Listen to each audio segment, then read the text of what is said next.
Welcome to Arun academy channel. நம்ம இந்த வீடியோல பார்க்க போற இந்த கொஸ்டின் ரயில்வே எக்ஸாம்ல காம்பவுண்ட் இன்ட்ரெஸ்ட்ல இருந்து, அதாவது கூட்டு வட்டியில இருந்து கேட்கப்பட்ட ஒரு கேள்வி தான்.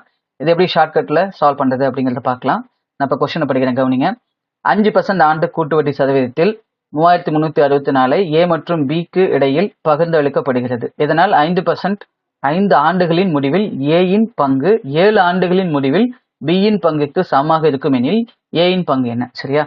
எப்ப இந்த மாதிரி கொஸ்டின் கேட்டாலும் சரிங்களா, அதாவது மொத்தமா 3364 ரூபாய். சரியா? இப்ப ஏபிக்கு பிரிச்சு கொடுக்குறாங்க.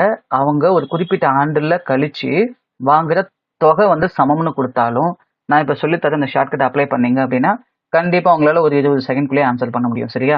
இதுக்கு ரொம்ப முக்கியம், அப் டு 20 டேபிள்ஸ் வரைக்கும், அதாவது 20ஆம் வாய்ப்பாடு வரைக்கும் நல்லா தெரிஞ்சிருக்கணும். அப்பதான் நான் சொல்ற ஷார்ட்கட்டை ஈஸியா அப்ளை பண்ணி உங்களால ஒரு 30 வினாடிகள்லயே ஆன்சரை போட முடியும். சரியா?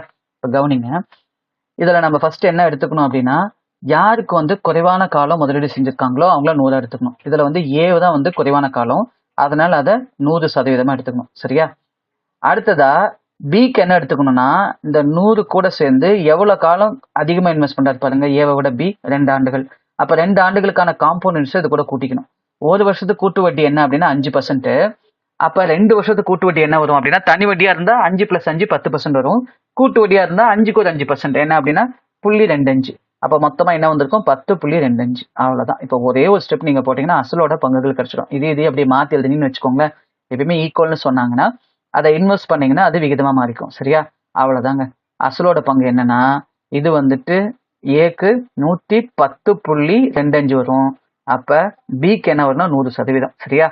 இப்ப நம்ம அசல சொல்லணும் அப்படின்னா அது விகிதம் எடுங்க. சரியா? அப்ப 10,025யும் 10,000 ரெண்டையும் என்ன பண்ணிக்கிட்டேன் அப்படின்னா, அந்த புள்ளியை கேன்சல் பண்ணணும்னு சொல்லிட்டு ரெண்டையும் 100ஆல பெருக்கிக்கிட்டேன். இதையும் 100ஆல, இதையும் 100ஆல. அவ்வளவுதாங்க. இது அப்படியே சால்வ் பண்ணீங்க அப்படின்னா 25ஆல சால்வ் பண்ணீங்கன்னா இது 400 வரும். இதே 25ஆல சால்வ் பண்ணா 441 வரும். ரெண்டையும் கூட்டினீங்கன்னா அதுதான் எதுக்கு சமம் அப்படின்னா 3364க்கு சமம். Divided by 841. இதை அப்படியே கேன்சல் பண்ணுங்க. கேன்சல் பண்ணா ஒரு பங்கு 4 ரூபாய் வரும். அப்போ ஒரு பங்கு 4 ரூபாய்னா ஏவோட பங்கு 441 பங்கு. அப்ப 4 × 441. அப்படியே ஆன்சர் போட்டீங்கன்னா என்ன வரும்? 4னா 1600, 1600 + 120 1760 + ஒரு 4 1764 ரூபாய். அப்ப ஏ முதலீடு செய்யப்பட்ட பங்கு என்னன்னா 1764 ரூபாய். சரிங்களா? இப்ப நான் சொல்லி கொடுத்த இந்த ஷார்ட்கட் உங்களுக்கு தெளிவா புரிஞ்சிச்சு, ரொம்ப யூஸ்ஃபுல்லா இருந்துச்சுன்னா மறக்காம இந்த வீடியோக்கு லைக் பண்ணுங்க. இப்பதான் நீங்க ஃபர்ஸ்ட் டைமா நம்மளோட அருண் அகாடமி சேனலை விசிட் பண்றீங்கன்னா மறக்காம நம்ம அருண் அகாடமி சேனலை சப்ஸ்கிரைப் பண்ணுங்க.